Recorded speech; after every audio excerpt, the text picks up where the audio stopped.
All right, welcome to the video where I explain how to fill out the lead-based paint addendum. And so similar to other contracts, the full name of this contract is called Addendum for Seller's Disclosure of Information on Lead-Based Paint and Lead-Based Paint Hazards as required by federal law. So as the title implies, this is a seller's disclosure. This is initiated by the seller. A good listing agent will have this already uploaded into the document section of the listing, but sometimes not. But the most important thing to remember about this document is that it is a two-part document in that the seller is going to disclose one thing, and then it's up to the buyer to decide what to do with that information. All right, so as you'll remember, um, any homes built prior to 1978, so 1977 and before, had the possibility of using paint that had lead in it. And that was because it dried quicker.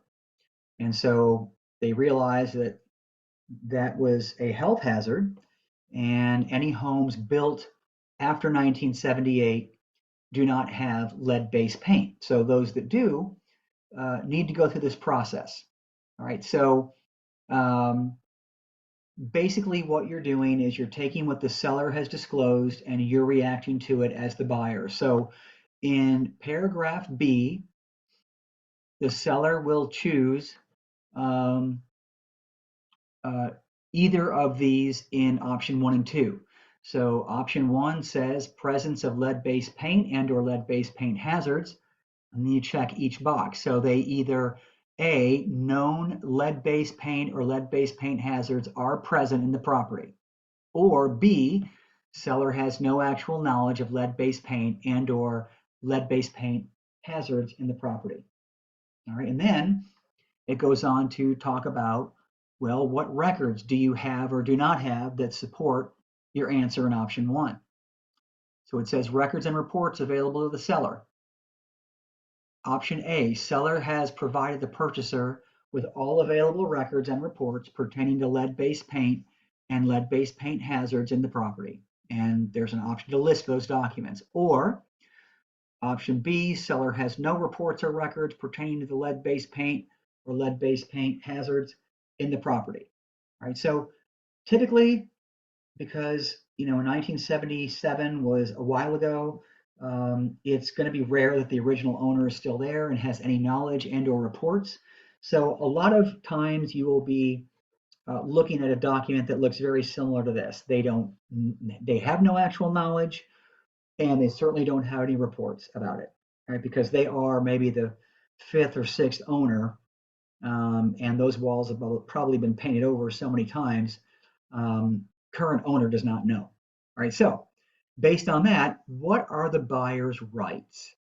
So you have two options. One is the buyer waives the opportunity to conduct a risk assessment or inspection of the property for the presence of lead-based paint or lead-based paint hazards. So they don't care based on what the seller says, it's not a big deal. Or uh, option C2, which says within 10 days after the effective date of the contract, buyer may have the property inspected by inspectors selected by the buyer. If lead-based paint or lead-based paint hazards are present, buyer may terminate this contract by giving the seller written notice within 14 days after the effective date of the contract.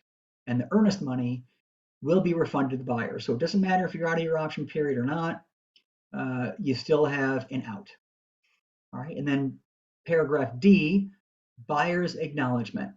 Okay, so option 1 is either buyer has received copies of all information listed above, or 2, buyer has received the pamphlet, Protect Your Family from Lead in Your Home. And this is provided in zip forms.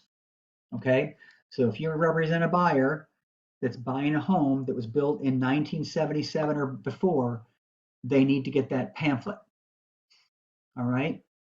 And so broker's acknowledgement, broker has informed seller of seller's obligations under the property code, provide buyers with federally approved pamphlet and or lead poisoning prevention. B, complete the addendum. C, disclose any known lead-based paint and or lead-based paint hazards in the property. And it goes on to provide different options. So the one thing to remember here is that this has to be both completed by the seller and the buyer. So if you are a buyer's agent and your buyer wants to buy a property that fits this description, then it's the seller's responsibility to initiate this document. If they don't, then you need to ask them to, because you, as the buyer's agent or buyer, cannot fill out paragraph B. Okay? So that is all there is to filling out the lead-based paint addendum.